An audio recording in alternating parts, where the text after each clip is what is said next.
Welcome back to my YouTube channel, guys. Nah, sebelum kalian menonton, kalian wajib like, comment, and subscribe. Dan jangan lupa bunyikan loncengnya juga ya. Terima kasih. Selamat menonton.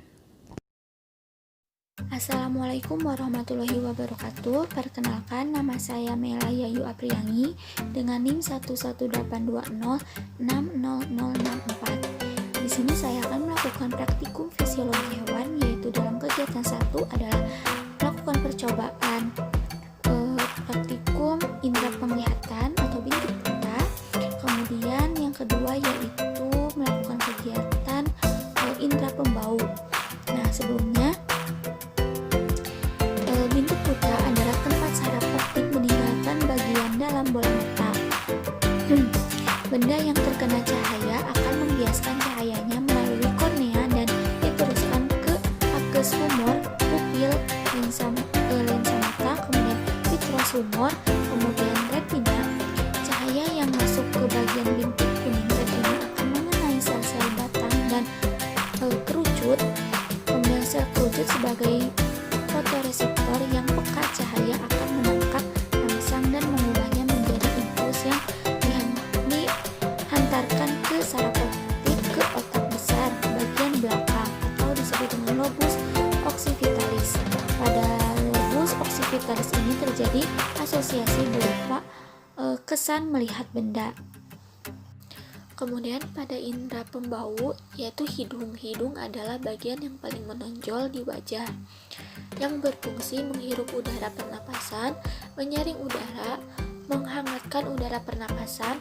Hidung merupakan alat indera manusia yang menggapai rangsangan berupa bau atau zat kimia berupa gas, yaitu menurut Standring tahun 2005. Lidah adalah sekumpulan otot rangka pada bagian lantai mulut yang dapat membantu pencernaan makanan dengan mengunyah dan menelan.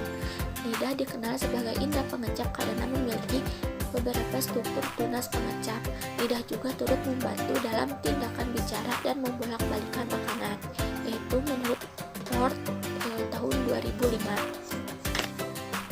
Tujuan kegiatan yang pertama yaitu indera penglihat, yaitu tujuannya untuk mengetahui bintik buta.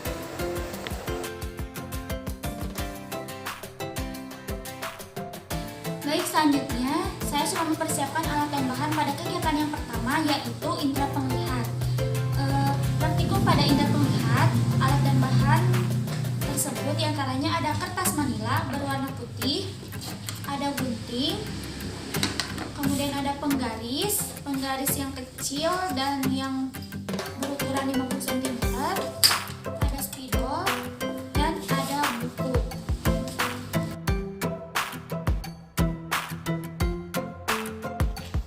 Nah, langkah kerja yang pertama yaitu sediakan kertas manila 3x14 cm, buatlah tanda positif dan tanda titik dengan garis tengah 2 mm pada kertas dengan jarak antara positif dan titik sejauh 10 cm.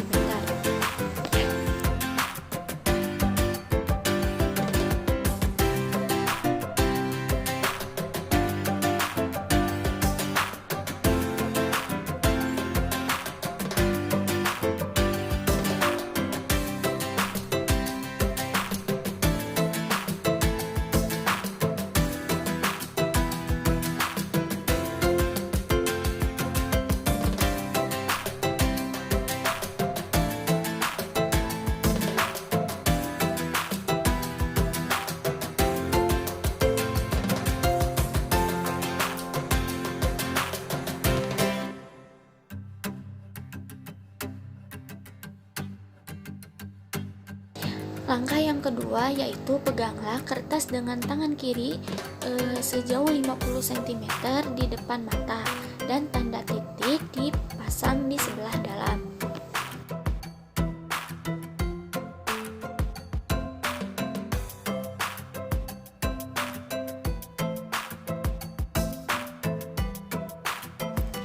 Langkah yang ketiga yaitu pusatkan pandangan mata kiri pada tanda titik dan mata kanan ditutup.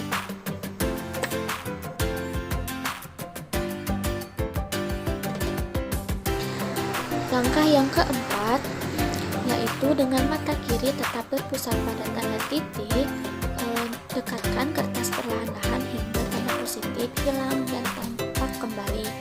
Ukurlah dan catatlah ke dalam tabel pada jarak berapa tanda positif hilang dan pada jarak berapa pula tanda positif tampak kembali. Ulangi percobaan hingga 3 kali.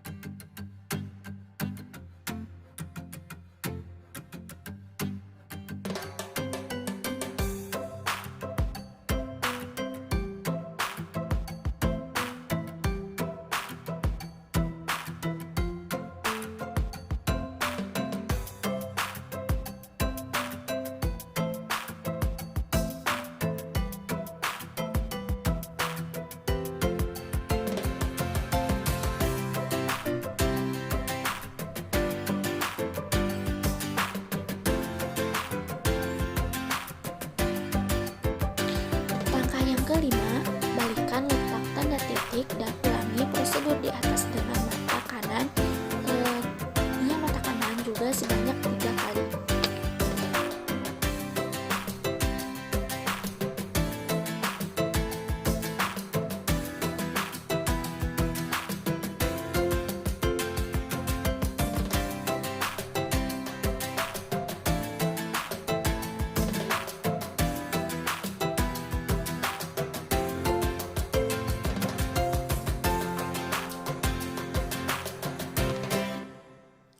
Selanjutnya yaitu hasil pengamatan.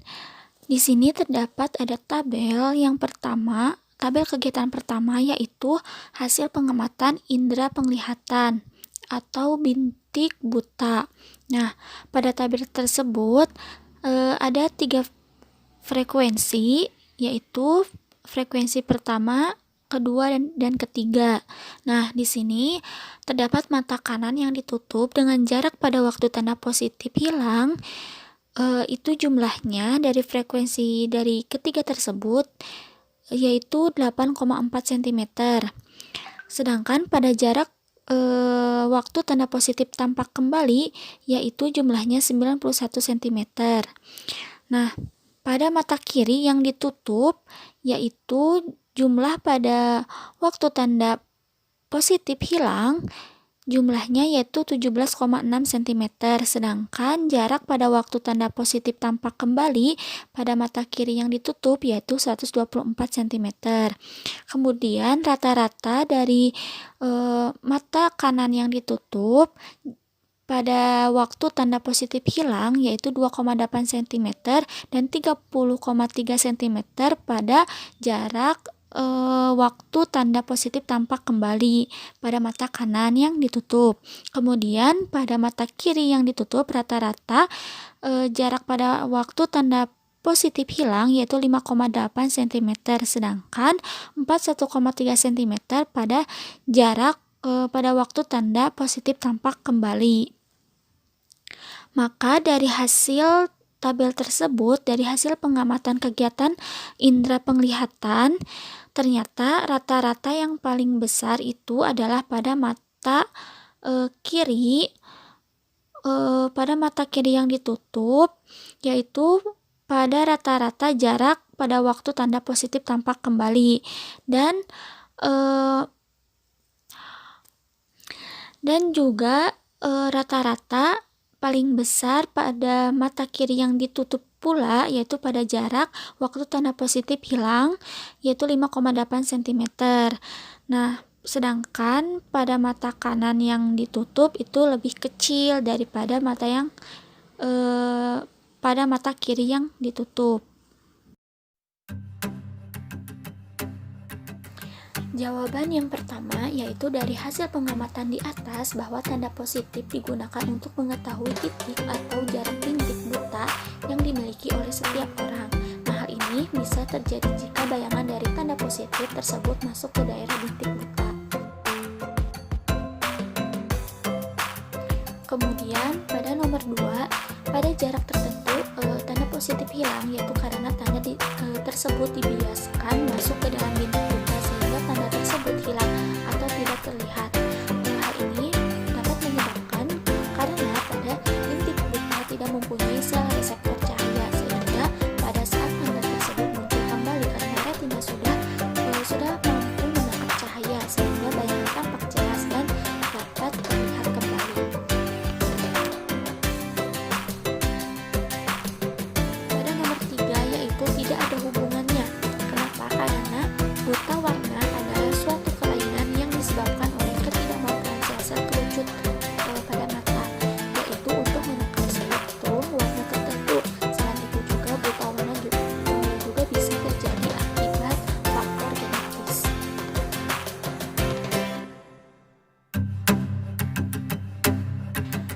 Pada nomor 4, bahwa orang yang perpindahan dari tempat yang terang ke dalam ruangan gelap secara tiba-tiba penglihatannya menjadi kurang. Hal itu terjadi karena di dalam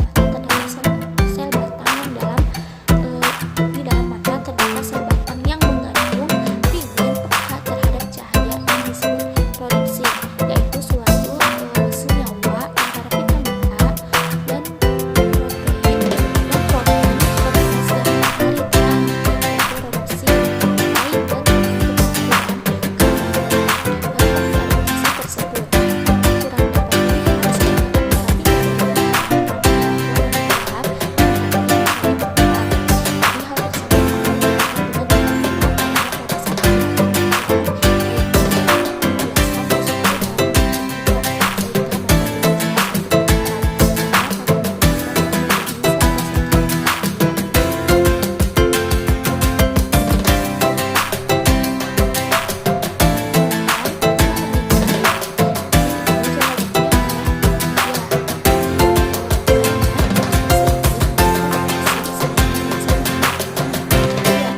Objek yang dekat dapat difokuskan pada retina, sehingga akomodasi adalah kecembungan lensa mata yang dapat berubah-ubah atau menebal atau menipis yang membuat pandangan menjadi fokus.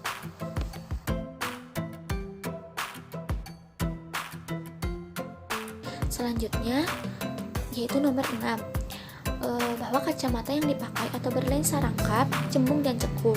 Di bagian kacamata yang berlensa cekung digunakan untuk melihat benda yang jauh, dan di bagian lensa yang cembung digunakan untuk melihat benda yang dekat, sehingga bayangan benda dapat jatuh tepat pada di retina.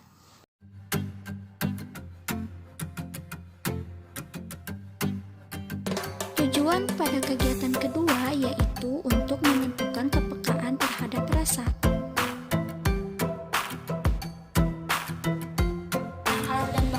Saya siapkan diantaranya ada buah apel, kemudian ada jahe, ada tusuk gigi, pisau,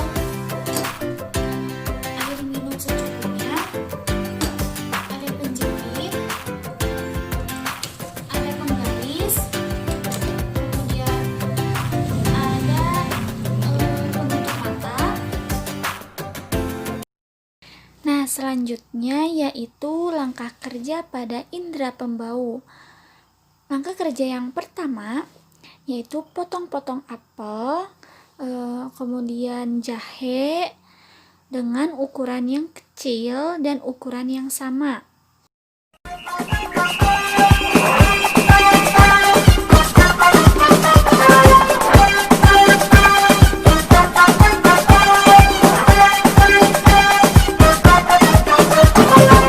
Negeri Prancis, negeri fashion, tempat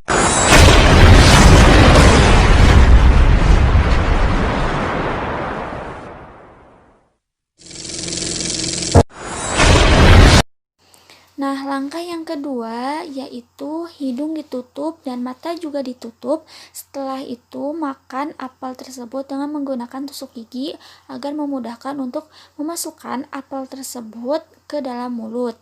Setelah itu, minum dulu, kemudian langsung makan jahe.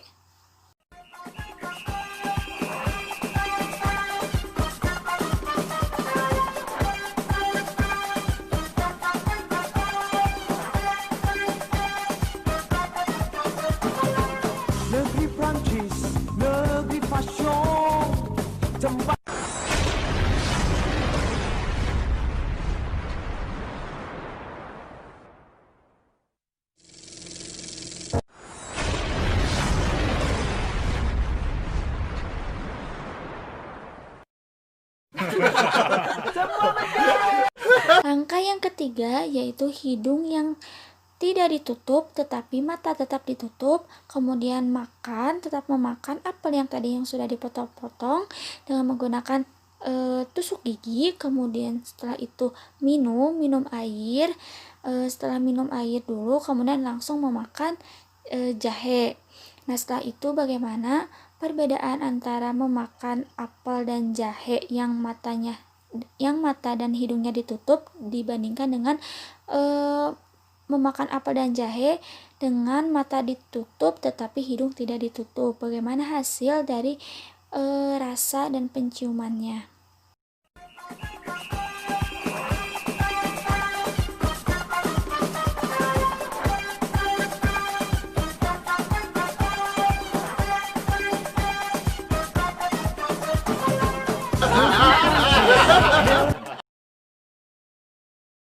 Baik, jadi hasil pengamatan pada indera pembau ketika si mata ditutup dan hidung dijepit, kemudian memakan apel dan jahe itu tidak merasakan rasa manis pada apel dan juga tidak bau jahenya tuh tidak terasa, tidak merasakan bau pada jahe, tapi pada jahe tetap rasanya itu tetap pedas, merasakan pedas. Kemudian ketika mata tetap ditutup dan hidung tidak dicapit atau tidak dijepit, itu ketika memakan apel dan jahe, rasa manis pada apel itu terasa, dan ketika memakan jahe pun tetap rasanya pedas, namun si bau yang menyengat pada jahe itu terasa. Nah, kenapa hal tersebut terjadi? Jadi secara umum kemampuan indera penciuman juga memengaruhi kepekaan indera perasa. Pasalnya, jika indera penciuman tidak dapat menjalani tugasnya dengan baik, maka si indera perasa pada lidah hanya dapat mendeteksi beberapa rasa saja. Pada intinya, apapun yang mengganggu proses tersebut berlangsung atau rusaknya sel-sel saraf yang mengirimkan sinyal informasi menuju otak, maka akan menyebabkan hilangnya indera penciuman. Kesimpulan dari praktikum kali ini bahwa jadi bintik buta atau pada indera penglihat, bintik buta adalah daerah tempat saraf optik meninggalkan bagian dalam bola mata dan tidak mengandung sel konus dan batang, sehingga bila suatu bayangan jatuh pada bintik tersebut maka tidak dapat melihat bayangannya. Jarak bintik buta setiap manusia berbeda-beda. Kemudian pada indera pembau, bahwa berdasarkan dari hasil praktikum yang telah dilakukan dapat diketahui bahwa lidah memiliki bagian-bagian tertentu yang dapat menghasilkan sensasi rasa yang berbeda, seperti bagian ujung manis, tepi depan asin, tepi belakang asam, pangkal pahit. Waktu sensasi pada lidah dipengaruhi oleh beberapa probandus yang berbeda. Namun pada probandus lidah sehat yang mampu merasakan sensasi rasa dalam waktu yang singkat. Pada uji reseptor pembau, hanya hidung orang sehat yang memiliki tingkat kepekaan yang tinggi daripada hidung pada probandus lainnya. Hubungan antara indera pengecap dan penciuman digambarkan jika ada gangguan pada hidung, maka kemampuan lidah akan menurun dalam mengenali macam-macam rasa.